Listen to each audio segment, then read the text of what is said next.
Welcome back to the Breakfast Club. I'm Syilda and I'm with Dhipa.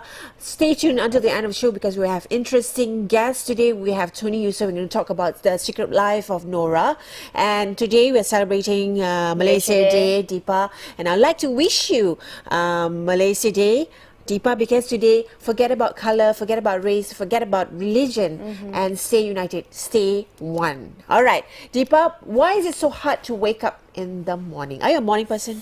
Sometimes, well, it depends how I wake up in the morning, like you just said. You know, if I have a nice breakfast served in front of me, like treated like a queen, then yes, I would want to stay in bed longer. But I have a positive day a positive feel for the day. But you know, there are times when you just wake up the wrong side of the bed. Well, Dhipa, some of us need a little help to wake up in the morning. You know, maybe we need to have an alarm clock or even a cup of coffee or maybe a cat. And I used to have a cat. He likes to wake me up at 6 a.m. and lick me at my toes. Does your cat tell time? Does yes, he know what time? At 6 a.m. Well, interesting enough, in this article we found on the Daily Mail website, explaining why this happening. If you woke up this morning feeling groggy, dozy and desperate for another hour of sleep, there are two things going wrong, explains independent sleep expert Dr. Neil Stanley. Well, the first reason, Dhipa, is rather obvious. You are just sleep deprived. Secondly, the body loves rhythm and predictability. Well, most tiredness happens because we are very bad at sticking to regular time. Bedtimes, yeah. The cycle, sometimes when you get disturbed in the cycle, and then you can't go back to sleep at the same time, that's how you become groggy and grumpy in first thing in the morning. Yeah, a bit cranky. Well, the body has an extremely accurate natural clock, Dhipa, and he adds in the hour before waking, it starts preparing. That's why you will realize that you will actually wake up around 5 minutes before your alarm rings. That explains a lot. Sometimes when you wake up at the same time every day, you tend to get up at the same time every day. If you get up at 8, no matter what time you sleep, you still get up at 8. That's true. Because that's how your body is programmed. Your body has your own program.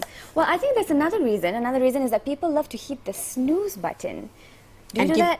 I do that all the time. Well, I give them 10 to 20 minutes of sleep time, but according to experts, this is a bad idea because when you wake up the first time around, your body is already preparing to start the day, and then when you hit the snooze button, it's confused. Do I go back to sleep or do I get up? So that 5 and 10 minutes, that extra time is a no-no. It's a no-no. The change from being asleep to being awake is a stressful transition for the body. Now, because all sorts of things are happening, your body temperature starts to fall, for example, and your blood pressure will go down. So these are some of the things that changes when you decide to change your sleep time. And hitting the snooze button will also make you more tired, and you'll be disrupting the flow of the body clock. So forget about the snooze button, and whenever we feel that waking up, I woke up at 4 this morning, and I've been sleep deprived for the last 1 year because I have a baby at home. So someone get Syilda a sleeping pill. No, I can't have a sleeping pill because I need to take care of my baby, and he always have this midnight cry, say about 1 a.m. and 4. So I'm so used to I guess that's the change that happens when you have a baby. Yeah. All this predicament being a mother. All right, why do teenagers love criminally long lie-ins? They are not lazy. They really do need more sleep than the rest and adults because, teenagers, they have hormonal, physical and emotional changes their bodies are going through. They are going through all this. Yeah, all this information you can get it from dailymail.co.uk. All right, moving on, we have another interesting daily tips, Dhipa. 5 rules of work to break. Sometimes we need to break some rule. Did you break a rule today, Syilda? Not yet. Not yet. Not yet. You have that rebellious side to you when you're tensed up at work. Well, don't take life seriously. I've always believed that, not to say that we should break our, those regulations. But once in a while, it's nice to break out of that norm of being a good, being a non-conformist or something like that. Yeah, goody two-shoes all the time. Nah. Okay, so what do we have? We have, a lot of people think in the office, most people think what they're doing in the office is by applying some life rules. Now, it's by the book, Yeah, it's by the book. In an article we found online, some experts are actually telling us to break some of these rules. Here are 5 rules that you should break in the office. Okay, firstly, you have to stay away from emotional topics. Yeah, let's not go into that. Yeah, according to the article, you should always bring a problem out in the open, even if it's personal, difficult or awkward. Say you and a colleague has a different work style or clashed over a project, and as a result there's a serious tension between the two of you. Now, tiptoeing around the issue may cause your productivity to suffer, so it's crucial that you confront your co-worker as immediately as you can.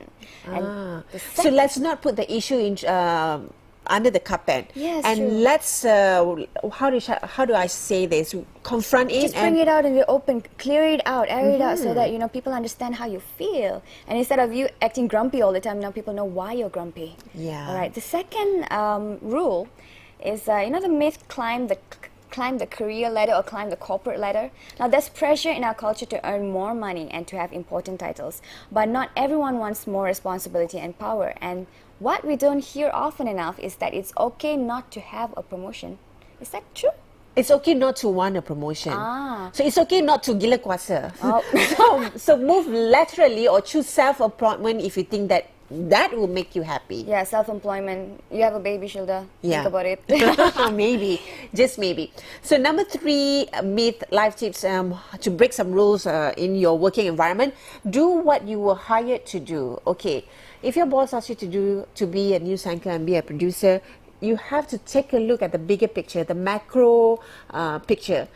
She or he will admire you for doing the same. If you pay attention to your organization as a whole, you better appreciate what other people do, and you might come up with macro ways to help the company. That's a really good insight, because we always forget that when we are wrapped up in a problem, we might not have enough perspective to solve it. So we need an outsider's opinion. Sometimes we have to think out of the box. We have to get an opinion from an outsider. And that person will have the easiest solution to solve the problem that's been bugging you all day. Yep. Okay, the fourth one is to live at the office. Do you live at the office, Syilda? I used to, but I guess I put things into perspective, Dhipa. Yeah, you take priorities, right? Yeah. So for many of us, our careers are not our life's passion. So it is essential to pursue outside interests, both for our happiness and to facilitate our creativity at work. Amazing discoveries and insights are often made when people tinkering in the garage, gardening, or riding a bike. What do you like to do, Syilda? For me, I'm into yoga and fitness. I guess we need to find our own passion. We need to find our life besides work. I love to watch movies, go into the cinema and see forget what's the crazy things that goes around us, and then it's like, you're absorbed into the world of Hollywood. Okay. Another myth, Dhipa, the last one is 24/7, network 24/7. It's inefficient to walk into a cocktail party or an industry event and start mingling with random people.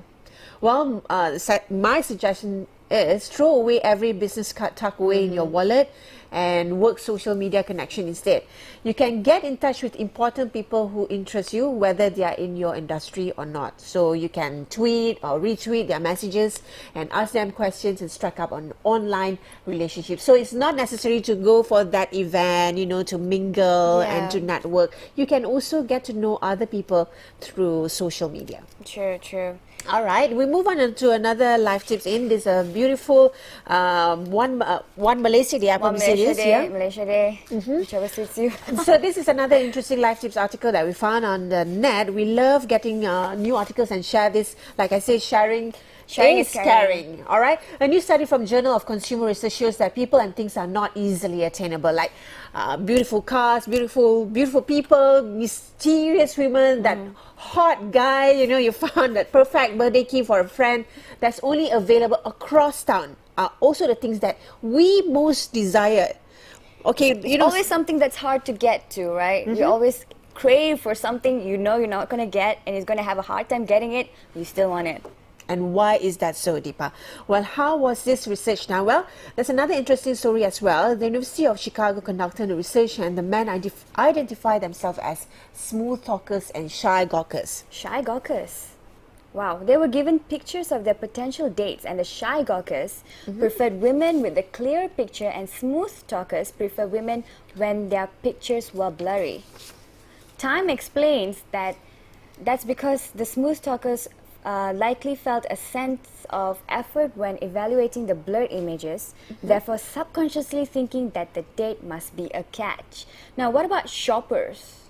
All right, researchers also found that people who identify themselves as smart shoppers seem to sort of like things more when you have to go all the way across town to buy them, even if you could get a similar product nearby.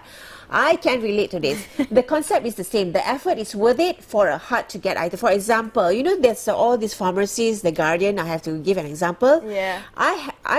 You know, you can go to a nearby Guardian, but when I always go to a KLCC Guardian rather than to go to a nearby. I don't know why. Why? Why, Syilda? Why is it so? Researchers believe that people like pursuing things if that's a challenge. Okay. Plus, people think that when they try hard, they'll, you know, they sort of like be rewarded with a good reward. Yeah, with a good result, good outcome. Is that the case? All the time? Yeah. This is according to the research by Journal of Consumer Research. Well, everybody's entitled to their own opinion. I mean, I know a few people who would rather just go down the street and get whatever meals that they want. Or people in the office, you know, when they want to go for lunch, instead of just going out to the cafeteria, they'll go out to all the way to Sunway or to Subang just to get a meal. You know, why can't you just get it downstairs or across the road? That's true. Well, life is a challenge, and we, as you know, we still have this primitive in ourselves. We love to challenge ourselves, and it's sort of like a mind over matter. And whenever you see something that's said here, limited edition, we'll try to buy it. When it's, for all you know, it's oversupplying. It's not limited. When we say limited edition, you know, there's a handphone, it's limited edition. Okay, let's go and buy it. It's probably for bragging rights. You see, I have it, you don't, you know? I'm superior than you. Oh. This is what the advertisers do to confuse you, huh? I know. People, be smart. Don't be fooled. All right. Okay, we have to take a rather longer break. We have our news after this. And we have interesting update on AIM nominees and our very own host and BJ or broadcast journalist Shah Shamsuri is one of the judges. So we're going to talk about the nomination, and we have our guest Tony Yusof, and we're going to talk about the secret of Nora at 9:40. So stay tuned until the end of the show. Me and Dhipa at the Breakfast Club. See you later.